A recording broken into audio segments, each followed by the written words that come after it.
Olá pessoal, boa noite. Meu nome é Rebeca, eu sou da Northway, nós somos uma agência de intercâmbio, vistos e imigração localizada no Canadá. Hoje eu gostaria de conversar com vocês a respeito, dando algumas dicas sobre acomodação. Bom, estou até tentando conectar no Periscope aqui, mas por algum motivo hoje não está funcionando, mas eu vou deixar o vídeo aqui no Face para as pessoas poderem acompanhar depois. Então hoje eu queria falar um pouquinho para vocês a respeito de acomodação, qual que é a melhor acomodação, principalmente para aqueles que estão pensando em estudar no Canadá. Eu recebo bastante perguntas das pessoas perguntando, muitas delas com receio a respeito de homestay, que é casa de família. Quero falar um pouquinho disso, até para vocês se familiarizarem e verem qual que é a melhor acomodação que melhor se encaixa no perfil de vocês, tá? Uma das coisas que é importante destacar é que nem sempre tem que levar em consideração somente o valor, né, o custo da acomodação. Tem que ver o custo-benefício, se realmente vai te atender, se vai realmente atingir os seus objetivos com relação e as suas expectativas com relação à acomodação no Canadá, tá bom? Bom, para começar então eu quero falar um pouquinho até das vantagens e desvantagens da homestay, que é a casa de família. Eu sempre indico, sempre quando as pessoas elas me perguntam, né, qual que é a melhor acomodação para mim, para quando eu for pro Canadá. Eu sempre indico que a pessoa, ela, a princípio, para as 4 primeiras semanas ou os primeiros 2 meses aí, que a pessoa ela feche uma acomodação que tem alguma agência, alguma escola responsável por trás. Por quê? Porque você não conhece a cidade, tem uma questão de adaptação. Então, às vezes, quando as pessoas elas fecham qualquer acomodação pela internet sem nem conhecer de fato a empresa, né, ou se é alguma coisa particular, ela corre um sério risco de ser fraude, de não ser aquilo que ela está esperando, porque foto é uma coisa, mas pessoalmente vai ser outro, pode gerar alguma frustração. Quando não é realmente publicação falsa, né? Então, assim, que você vai pagar para garantir a sua acomodação, pensando que vai ser mais barato, querendo economizar nessa parte, vai chegar no Canadá e não tem nada disso. Então, assim, eu sempre aconselho de verdade que a pessoa ou ela opte por uma acomodação em casa de família ou por uma residência estudantil. Porque se houver qualquer problema, pelo menos nos primeiros 2 meses, primeiro 1 mês, assim, até para gerar a questão de adaptação. Porque se realmente tiver algum problema, tem uma empresa responsável para te ajudar a solucionar qualquer ou eventual problema que possa surgir aí. Tá? Então eu realmente aconselho que vocês optem por uma dessas opções, ou casa de família ou realmente residência estudantil. Então, falando um pouquinho de casa de família, geralmente como que funciona? Quarto individual ou quarto compartilhado, geralmente com estudantes viajando juntos. Então, nesse caso, acaba abrangendo casais também. Muitas pessoas perguntam, eu quero ficar em homestay, mas eu quero ficar com o meu parceiro, com a minha parceira, pode? Muitas homestays, eles aceitam sim. Então, tem essa possibilidade. O valor geralmente fica um pouquinho mais barato, a diferença não é tanta, mas tem muita homestay que já recebe casal, então é realmente uma possibilidade. A grande vantagem que eu vejo realmente de ficar na homestay é, de novo, com relação à empresa que vai estar por trás responsável, mas também a questão da prática do idioma, né? Porque, querendo ou não, quando você estiver lá, você vai se colocar em situações, vai te forçar a falar. Então, eu sei que quando você está na escola, você está aprendendo a gramática, às vezes o professor, muitas vezes, ele sabe aquilo que você está querendo dizer, mas quando você está lidando com pessoas que falam inglês e não vão entender aquilo que você quer dizer, vai te forçar a você aprender, a te forçar a falar realmente o idioma. Então, vai te tirar da sua zona de conforto, que vai te ajudar com relação ao aprendizado e à memorização do idioma, né? Então, é uma grande vantagem, sim, te colocar nessa situação onde você vai conseguir se comunicar e você vai aprender e vai assimilar, porque você vai estar vendo na prática. Então, realmente é uma grande vantagem. Eu sei que as pessoas elas têm alguns receios com relação à acomodação, também pela questão da comunicação, que eu sei, né? Então, assim, quem tem inglês básico do básico, às vezes fica confuso, não sabe se a homestay vai conseguir entender, se não vai. Bom, no caso, se o seu caso for assim super extremo, então é aconselhável que você já vá com as frases formadas, que você já dá uma olhada até mesmo no Google, para você saber né, algumas coisas básicas. As homestays, geralmente, essas casas de família, geralmente elas possuem regras, mas não é mais, eu não enxergo mais como era antigamente, que eu acho que muitas pessoas elas têm receio ainda de perder a privacidade, de achar que a família, que a host mother, que é a pessoa responsável pela casa, ou o pai da família, vai ficar, tipo, vai impedir que a pessoa saia ou tenha que fazer toda a programação da família. Eu, particularmente, eu já não enxergo mais assim. Eu acredito que tenha mudado bastante o perfil das casas de família ultimamente. Eu acho que há muito tempo atrás, alguns anos atrás, eu acho que realmente tinha esse perfil, onde a família meio que adotava esse estudante internacional dentro da casa. E hoje em dia eu vejo muito como um negócio mesmo. Então, eles são obrigados sim, porque eles estão vendendo um serviço que é monitorado ou pela agência ou pela escola. Então, eles têm que te oferecer o quarto privado ou compartilhado, dependendo daquilo que você fechou. A questão da limpeza, te fornecer internet, esse tipo de coisa já é obrigação da casa realmente te oferecer. Comida, para quem fechou o plano de refeição. Mas eu não enxergo mais que que vai ter essa obrigação de que onde a família for, a família vai levar o estudante internacional junto ou não. Ou muitas vezes o estudante não quer ir, ele acha que tem a obrigação de acompanhar a família em tudo, porque ele é o novo adotado da família, esse tipo de coisa. Eu acho que perdeu bastante mesmo esse conceito. Hoje, eu, por exemplo, eu já fiquei em homestay 2 vezes em intercâmbios que eu já fiz. A primeira vez a família foi super profissional mesmo, ofereceu pra mim tudo que eu precisava com relação à alimentação, moradia, né, assim, o quarto, tudo limpo.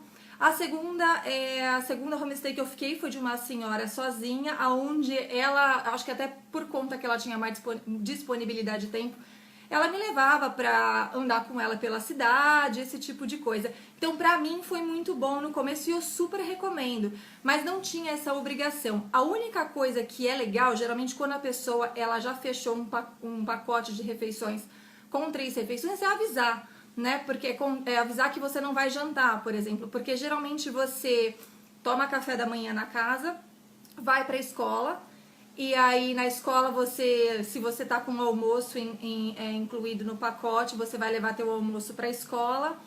E aí na volta você jantaria. No Canadá é super curioso, porque o jantar é por volta de 5h30, 6h30 da tarde, é cedo, né, comparado com o Brasil. Então, se caso você queira ficar, né, tipo, perto da escola, sair com seus amigos, esse tipo de coisa, só é aconselhável mesmo que você avise pra homestay pra ela poder ou fazer jantar pra você, dependendo daquilo que vocês vão combinar, ou ela vai guardar pra você comer mais tarde, esse tipo de coisa. É o conflito maior que eu vejo com relação à casa de família, é isso, que às vezes a pessoa ela fica esperando que o aluno vai voltar e o aluno não avisa. Eu acho que é uma questão de comunicação. Então, mais uma vez, assim, eu vejo realmente que virou um negócio para eles. A grande vantagem é a questão de você estar inserido numa cultura. Apesar que hoje em dia, principalmente no Canadá, por ser um país multicultural, é muito comum que vocês venham a encontrar no Canadá casas de famílias que têm o inglês como segunda língua. É obrigação da família falar inglês com o estudante e falar em inglês o tempo inteiro que o estudante estiver dentro da casa. Caso isso não aconteça, é importante que o estudante reporte isso para a agência ou para a escola, porque não faz o menor sentido, né? Então, é bom sinalizar se tiver acontecendo isso para o responsável com quem você fechou isso daí. Então, a desvantagem que eu vejo mais é com relação a isso, que pode acontecer da família não ter o inglês como primeiro idioma, mas isso não impede que eles não tenham um inglês fluente. Eles têm sim que ter o inglês fluente, porque foi isso que eles acordaram com a escola ou com a agência, tá?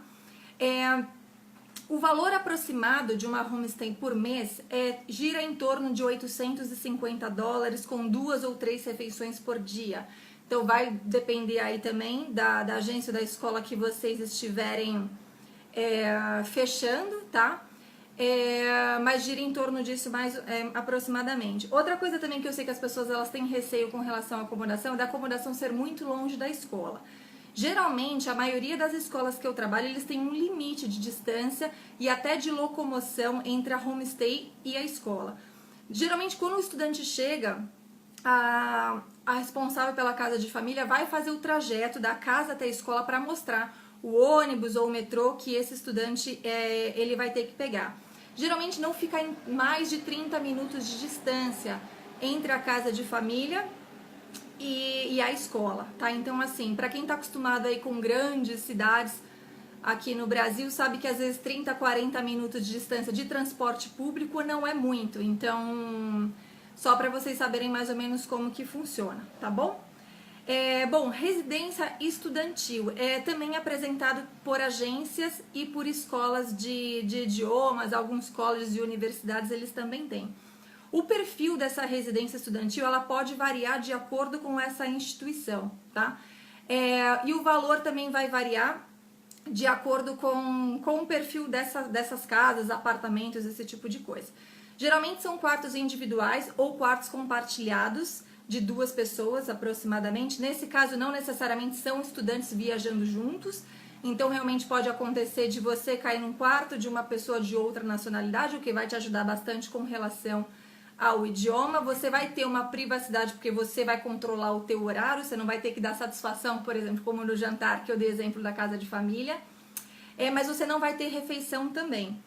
O que eu indico com relação a homestay é justamente isso, porque quando você chega na cidade, você não conhece, você não sabe aonde é o supermercado mais barato, aonde você vai comprar a sua comida, então você vai chegar num lugar onde tudo vai ser desconhecido, e a partir do momento que você já está na cidade, 4 semanas, você vai aprender questão de qual que é o melhor supermercado para você ir, questão de lavanderia, se você vai precisar ou não, qual que é a acessibilidade para você, esse tipo de coisa, tá? Geralmente, então, o valor de uma residência estudantil gira em torno de $1.100, $1.000, se for quarto individual. Esse preço pode cair pela metade, por volta de $500, $600, se for quarto compartilhado. Só que lembrando que não tem alimentação e você vai ser responsável pela sua alimentação. Então são cozinhas compartilhadas, geralmente são casarões também, muitas escolas oferecem essa opção.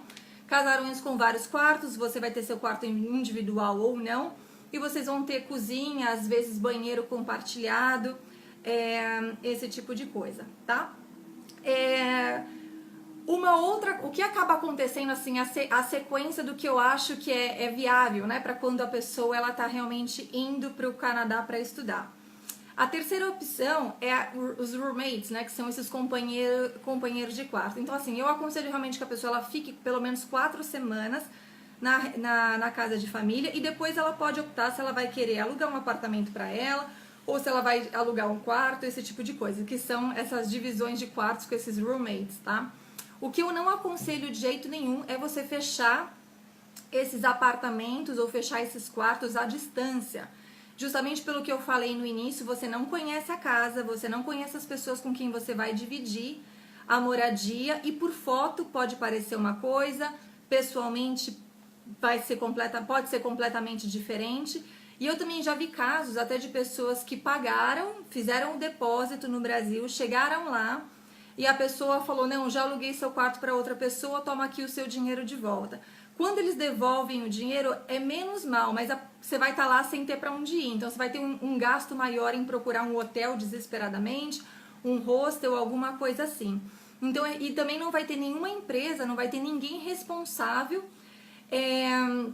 para te ajudar a solucionar esse problema. Então, assim, vai ser completamente de tua responsabilidade. Então, assim, o barato às vezes sai caro. Às vezes você vai ver uma acomodação na internet, em posts do Facebook, alguém oferecendo um quarto por $500, $400, às vezes um quarto compartilhado. E aí, às vezes, você pode chegar lá e não ser nada disso, ou você paga um depósito e a pessoa não cumprir com aquilo que vocês acordaram, e aí realmente o barato pode sair caro, tá?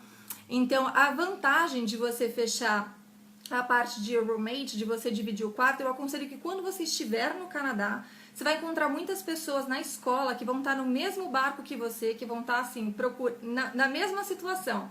Foram para lá, estão procurando acomodação a longo prazo para poder ficar, Então, assim, a grande vantagem é você poder escolher a localização aonde você vai querer morar. Vou querer morar perto da escola, vou querer morar no centro, vou querer morar perto do meu trabalho. Vai ficar a teu critério onde você vai querer morar, e você também vai poder escolher as pessoas com quem você vai dividir o apartamento. Então, assim, você pode optar em pegar uma pessoa que você conheceu na escola, um amigo seu, uma pessoa que, né, virasse seu amigo, e dividir esse quarto, esse apartamento com você. Mas você vai visitar pessoalmente, você vai ver realmente aonde você vai morar, você vai ver as condições dessa acomodação. E a desvantagem mesmo que eu vejo com relação a isso é que não vai ter ninguém, não vai ter nenhum responsável para te ajudar caso aconteça qualquer imprevisto.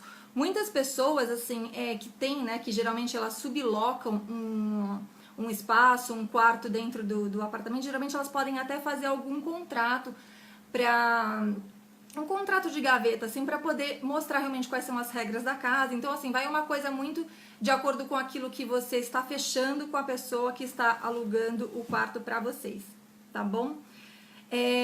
Outra coisa que vocês podem optar, isso aí eu aconselho mais para aquelas pessoas que já estão, que não querem arriscar, né, e já estão assim, não estão dispostas a dividir, por exemplo, um apartamento com 6 pessoas, com 4 pessoas, com 5 pessoas, porque é muito comum você encontrar nesses roommates, nesses apartamentos aí que as pessoas sublocam, pessoas morando na sala, quarto, despensa que vira quarto, mais de uma pessoa dividindo cama. Então, assim, até pessoas que não conhecem, até às vezes acaba soando inusitado para muitos que não tiveram essa experiência no Brasil, mas isso pode acontecer realmente. Vale a pena uma pesquisa também com relação a isso, para não ter um valor superfaturado. Então, assim, eu vou falar para vocês depois no final quanto que custa aproximadamente uma locação de um apartamento de um dormitório. Então, vale a pena vocês avaliarem quanto que essa pessoa está pedindo de aluguel para vocês, para ver se realmente vale a pena você pagar numa cama, né? Porque não vai ser nem um quarto, porque às vezes o quarto é compartilhado, 500, 600 dólares. E aí vale a pena vocês darem uma olhada com relação a isso. Ou pior ainda, quando a pessoa está dividindo um espaço na sala, né? Então, onde todos os quartos estão ocupados e tem mais de uma pessoa dormindo na sala. Então, vale a pena comparar o valor desses aluguéis, tá? Então, a outra opção que eu acho que pode ser interessante é o Airbnb, que é ARIBNB, né? Que é um site super conhecido, tem no Brasil também. Eu aconselho para esse site, porque ele é um site seguro também, onde você pode fazer alocação por um período, pode ser desde um dia a um período mais longo, aí fica a teu critério aquilo que você vai querer, se você vai alugar um quarto, se você vai alugar o apartamento todo, então tudo isso é bem flexível e é um site confiável. Então mesmo que você tenha que pagar a distância, geralmente as pessoas que vão em casal, que querem um pouquinho mais de privacidade, sabe que o investimento e o custo vai ser um pouco mais elevado, mas até decidirem aonde a pessoa vai morar, ela não se importa em ter esse custo um pouquinho mais alto. Então o Airbnb é um site super recomendável e seguro também, tá? Bom, com relação à locação de apartamentos, tá? Então, assim, a primeira opção é você ou alugar um quarto, né? Então, geralmente para quem é solteiro, para quem tá indo sozinho é mais fácil. As pessoas que estão indo em casal, geralmente elas preferem, né, ter o espaço delas. Então, assim, tem a possibilidade de alugar o apartamento somente para elas. Existem possibilidades também, formatos desses apartamentos, né? É muito comum ter lá estúdios, né? Esses estúdios são uma área onde você tem a sala, a cozinha e o quarto no mesmo espaço. Então é como se fosse uma área onde tem essas 3 áreas dividindo o mesmo espaço realmente. Então, o aluguel geralmente sai mais barato, porque a gente está falando aí de 2 cômodos, o banheiro que é separado, e a sala, a cozinha e o quarto na mesma área. Então, geralmente o aluguel pode sair em torno de $1.000. Para casal, às vezes acaba saindo bastante interessante, então pode ser uma opção. A diferença de valor de aluguel para 1 quarto e 2 quartos acaba mudando, até que é uma diferença significativa. Então, às vezes as pessoas elas se assustam até com o valor do aluguel, né? Tipo, na mudança de 1 quarto para 2 quartos. Para vocês terem uma ideia, um apartamento de um quarto em Vancouver, no centro de Vancouver, vai girar em torno de $1.300 e $1.800. Então, assim, a gente está falando de uma diferença razoável de 1.300 para 1.800, que vai interferir em vários aspectos. Se o prédio é novo, se o prédio não é, se o prédio ele oferece alguma atividade, se o prédio tem alguma... você tem piscinas, tem academia, esse tipo de coisa, tá? E uma das coisas que é também diferente daquilo que a gente tem no Brasil, se o prédio ele oferece lavanderia dentro do apartamento ou se é uma lavanderia compartilhada dentro do prédio. Geralmente, os prédios mais antigos, eles possuem lavanderia compartilhada. Então, você tem que colocar lá a moeda $1,50, $2, $1,75, e aí para você lavar a tua roupa e para você secar a tua roupa. A gente não tem, né, no Canadá, varal, como a gente, né, costuma utilizar no Brasil. Então, no Canadá, geralmente, eles usam realmente a secadora. Então, é muito comum, você colocou na máquina de lavar e depois você vai colocar na secadora e você vai pagar por esse serviço, mesmo estando dentro do teu prédio, tá? Então, assim, todos os moradores do prédio vão ter acesso a essa lavanderia. Prédios mais novos, eles possuem essa in-suite laundry, que é essa lavanderia dentro do apartamento. Então, você tem essa praticidade de você ter a máquina de lavar somente para os moradores do apartamento. Então, aí é uma coisa que tá lá como qualquer outro utensílio da casa, tá? A diferença de aluguel entre Vancouver e Toronto não é muito como muitas pessoas elas pensam, né? Que geralmente Vancouver leva a fama que é a cidade mais cara. Mas até comparando entre os valores de Toronto e Vancouver, dá pra ver que eles são super parecidos. Um apartamento no centro de Toronto, por exemplo, custa em torno de 1.200 e 1.750. Fora do centro, 900 e 1.375. Então, realmente, morar, às vezes, fora do centro, vai dar uma diferença no final do mês com relação ao aluguel. Mas uma das coisas que é importante levar em consideração também é com relação ao transporte público. Por exemplo, se você mora no centro e você estuda no centro, por exemplo, no caso de Vancouver, você não precisa pegar transporte público, quase você não precisa pegar se você realmente está morando, estudando no centro, trabalhando no centro. A mobilidade para fazer as coisas a pé ou de bicicleta lá é muito comum.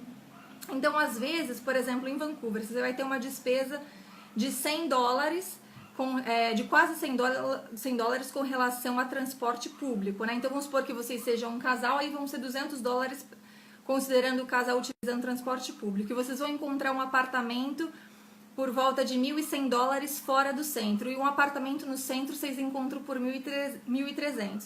Vale a pena considerar se vale a pena estar fora do centro e pagando praticamente a mesma coisa, tá? Porque você, dentro do centro, você não vai pagar por transporte público e fora você vai ter que ter isso. É uma utilização ilimitada, então vale a pena verificar essa questão também. Colocar na ponta do lápis se vale a pena você morar mais afastado e considerar que você vai gastar com o transporte público diariamente, tá? Eu vou falar das principais cidades para vocês terem uma ideia com relação ao aluguel. Calgary, por exemplo, dentro do centro, o aluguel gira em torno de $1.150 e 1.600. É um pouquinho mais barato aí que Vancouver e Toronto. E fora do centro, entre 850 e 1.200 dólares, tá? Winnipeg é uma das cidades mais baratas, com um custo de vida mais baixo que tem do Canadá. Então, no centro, um dormitório também gira em torno de 750 no centro e 1.100, tá? Então, é mais ou menos isso que gira em torno de Winnipeg. E fora do centro, entre 700 e 900.